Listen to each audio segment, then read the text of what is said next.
and I think they were instrumental in helping me sort out my feelings about the universe and my, science questions and the like. Looking back, so the Zetas have stated on the records in 1995 that there is an awakening going on, an increased sighting, increased mass sightings, increased number of contactees. It's when people are curious or they are in emotional turmoil of some sort, they are considered to be giving the call. This can be curiosity, prayer, done with an Ouija board, fretting about, a problem. If you are fretting with a good heart, like maybe your neighbor's child developed leukemia and you just wish there was something you could do, why should it be the child? Maybe it should be you instead because you're old. This is considered a good-hearted fretting, and you'll get a visit from the good-hearted, and they give psychological counseling.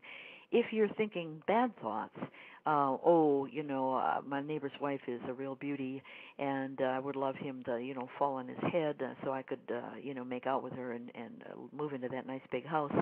This is considered selfish, and you'll get a visit from the bad guys. So based on the nature of your call will determine who comes to visit you. Aliens are not allowed to shuffle things around. They're not allowed to give you a shiny new car or heal your psoriasis or anything. The world is considered our schoolhouse where we are to learn by taking action to help others or to become more hardened in our selfishness, if that's the trend, the way we're trending. At a certain point, we have sorting out times, and the pole shift coming up is one of those sorting out times because of the great die-off. 90% of people are not expected to survive, drowning along the coastlines or dying afterwards of depression, injury, and starvation. So it's a good time, to sort out and haul away the bad guys to prison planets where they have to live with their own kind, and then only allow the good-hearted to reincarnate back on Earth, which is what Jesus meant when he said, 1,000 years of peace and I will return, and however that's phrased, the world, the meek will inherit the earth.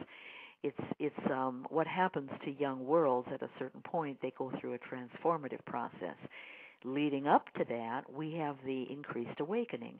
As people become more comfortable with the idea of the alien presence, despite movies like ID4 and, on Signs, where they come down with poison and they were trying to take over and eat us and colonize us, it's more like E.T. or Close Encounters of the Third Kind, benign. And when people get more comfortable, then the sightings can pick up. They don't allow too much fear to be engendered. So it varies. You can have a town where everybody's pretty comfortable with it. They may have dramatic sightings. They may even catch glimpses of alien bodies, dashing through the woods and off toward the ship or something. This has happened.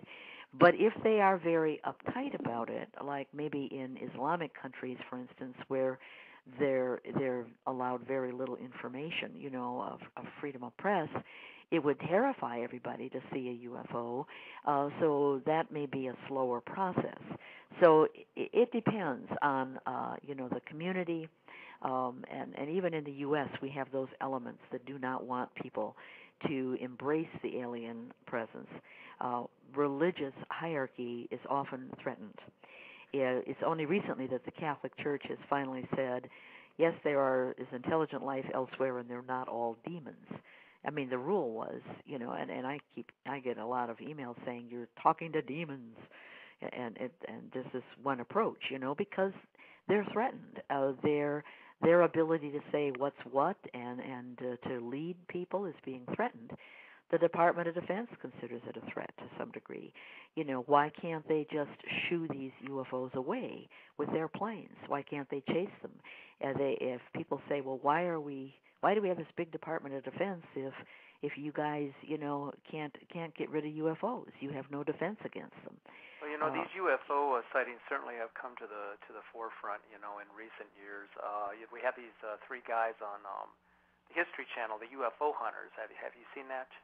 program? I think I've heard of it, but I don't think I've watched it. Well, if you get a chance, check it out sometime, because these guys are extremely intelligent. They know what they're talking about. They travel all over the world to investigate UFO sightings, and some of them are absolutely believable. And then there's others, that there's a few crankpots out there that just want to make a little bit of publicity. Yeah. But for the most part, I would say that the program is very believable. They do a good job of investigating these reports. And this is new. It used to be we would have crop circles, and it was the only reporting you saw on TV was a couple of bozos claiming they did it, in a beer drunk with boards. We went out there with boards and laid this down, completely ignoring the fact that these crop circles are laid down in seconds, and that the grain is not broken but bent at the nodes with some sort of a growth hormone that makes them grow sideways, and that the radio isotopes in the area differ, from where the circle is to the regular grain, and on and on. None of that, but now we're at least getting TV stations to say, "Oh, beautiful crop circle here." And they don't go through that nonsense. They just show it. So it used to be that you would never have, if you were discussing UFOs, it was always swamp gas, weather balloons, and mass hysteria. They would never be. I think it's great. And I wanted to mention that you ask why. Not only so that people become more comfortable with the alien presence. The idea is that during the pole shift, after the pole shift, those good-hearted people who have survived, that will be helped, technology-wise, etc., by good-hearted aliens. And by being comfortable with the concept, this makes it so much easier, for that interchange to take place. But another reason is that telepathic information about Earth changes that are coming is being relayed to people who are watching these UFO sightings and displays. They're being told what to learn about. We had a big one in Stephansville. It's just off of Austin and Dallas somewhere in Texas. They had a big one. Yeah, Stevensville, I believe it was. Stevensville. Mm-hmm. Very religious people, not given to making stories up or anything like that. We're seeing motherships and the like. And the Zetas were asked, what's that all about? And they said these people were being told telepathically that when we have the pole shift, that Dallas will be underwater, or it'll be not all the skyscrapers, but the water will be around where the people in the skyscrapers have nowhere to go. And even Austin, and they will be like drowning rats coming up onto the plateau of Stephansville. And be aware of this. How many people are going to be arriving, and that they're going to be angry and demanding. Nancy. I heard here a few weeks back that the Bushes have bought a $3 million home in the exclusive suburbs of Dallas. Right. Now, if they knew that Dallas was going to be underwater, why in the world would they be moving into a home in the suburbs of Dallas? Yeah, and the Zetas were asked that question, actually, during their weekly Saturday night live chats, and their answer was that they are expected to do their part in the cover-up. They know it'll be underwater, but, if when it comes to, saying, oh, don't listen to Zeta talk, what do they know? This is one example. They can point to. I'm not sure where the funds are coming from, for that house, exactly. But I think I read something that it's federal funds and not the Bush savings account, that's going into purchasing that house. So they may be just taking out a big mortgage or something like that, and not with no intention of paying it. And in any case, it's everybody's supposed to act nonchalant, like nothing unusual is going on. And I'm here, so what's the worry? And that's the reason.